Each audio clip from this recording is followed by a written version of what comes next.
नमस्कार दोस्तों, आज की कहानी है ये मेरा घर है कबाड़ घर नहीं। कहानी पसंद आए तो कहानी को लाइक और चैनल को सब्सक्राइब जरूर करें। शीला की तीनों ननंद आज घर आने वाली थी।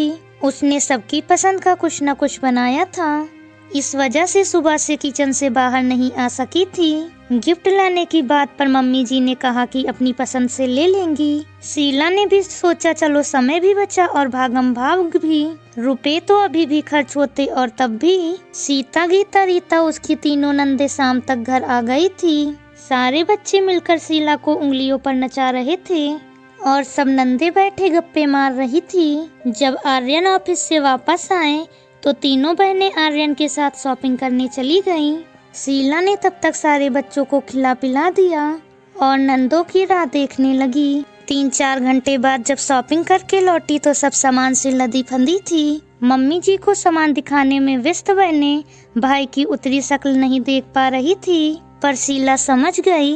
पानी देने आई शीला से आर्यन ने दबी आवाज में कहा, इस महीने की किस्त भी नहीं दे सकेंगे शायद। मम्मी जी खुद समझ गई तो ताने देते हुए बोली, तीनों मिलकर भाई को लूट लाई हो, खुद भी कुछ सामान लाती भाई भतीजे को देने के वास्ते।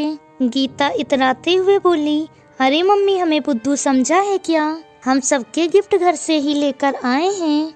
सबने मिले हुए गिफ्ट बैग में रख लिए और भाई भाभी को आवाज लगा दी, शीला आर्यन दोनों साथ में आ जाओ और हम सबके गिफ्ट कबूल करो। सीता बड़े प्यार से बोली, अब ये नाटक मत करना कि मैं बहन का गिफ्ट कैसे रख लूं। हम तीनों से छोटे हो दोनों, इसलिए मेरा हक है तुम्हें देने का। सबसे पहले बड़ी बहन सीता ने गिफ्ट दिया। खोलने पर उसमें बहुत पुराने फैशन की साड़ी और आर्यन के लिए शर्ट का पीस था। बच्चे के लिए बहुत सस्ता सा झुनझुना उसमें रखा गया था। गीता ने भी अपना गिफ्ट पेश किया। शीला के लिए सूट लाई थी जो साइड से फटा हुआ था और बोली, वो बड़े चाव से मैंने अपने लिए लिया था, ट्राई किया तो फट गया। तुम तो पतली हो, न सिलाई लगाकर फिट बैठ जाएगा। आर्यन और बच्चों के लिए वो बेडशीट लाई थी। रीता ने तो हद ही कर दी थी। उनको पर्दों का एक पुराना सेट देकर बोली, मम्मी बता रही थी तुम अपने कमरे के लिए पर्दे का सेट लेना चाह रही हो।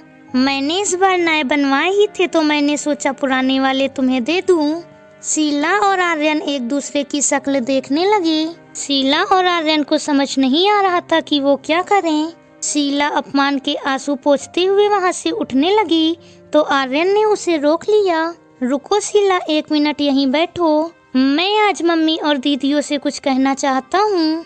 मैं और शीला आप सभी के लिए अपने बजट के हिसाब से परसों ही गिफ्ट लाने वाले थे, पर मम्मी ने कहा कि घर में कहाँ रखेंगी और अपनी अपनी जरूरत और पसंद से सामान ले लेंगी। मुझे आप सबसे भी ये कहना है कि ये मेरा घर है कबाड़ घर नहीं, इसलिए आप सब अपने गिफ्ट वापस ले जाएं। दूसरी बात, आगे से हम सभी एक दूसरे को लिफाफे ही देंगे।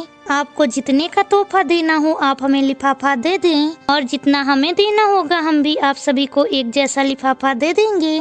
फिर सभी अपनी सहूलियत से और अपनी पसंद से और सबसे बड़ी बात अपनी जरूरत के हिसाब से सामान खरीद लेंगे। क्यों, ठीक कहा ना मम्मी? आर्यन की साफ कही गई बातों से सभी बहनों का सिर नीचे हो गया था और मम्मी भी कभी आर्यन को तो कभी अपनी बेटियों को देखने लगी।